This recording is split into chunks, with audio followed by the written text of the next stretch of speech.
Nagpapatrol Zia Ambrosio.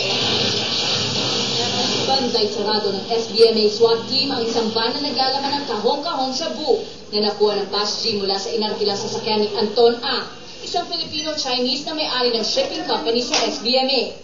Una rito nasita ng Law Enforcement Division ng SBMA si A. dahil sa kahina-hinalang laman ng kanyang sasakyan sa loob ng SBMA. Ang deklarasyon niya dito, sensitive computer parts. Dahil walang dalang mga dokumento si Ang, umalis siya para kumuha muna ng mga papeles pero hindi na siya bumalik. Kaya nagdesisyon ng SBMA na buksan na ang mga kahon. Doon na nila nakita ang may halos 70 kilo ng shabu. Agad ito sinuri ng mga chemist ng NBI at positibong high-grade shabu ang mga ito.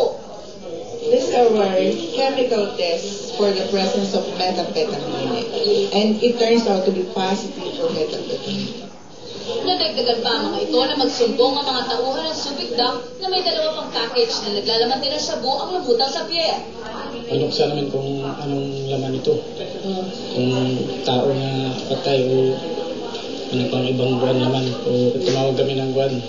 Itong sir namin, safety officer.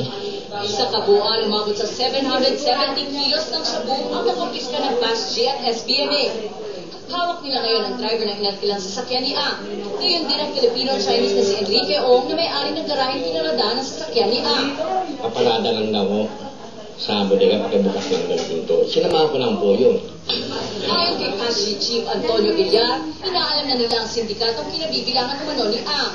Ganito karami, posibleng hindi yung sindikato to. Malaking sindikato to.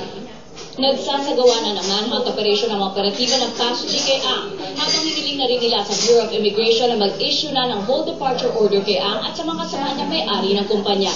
Mula dito sa Olongapo City, Zia Ambrosio, Patrol ng Pilipino.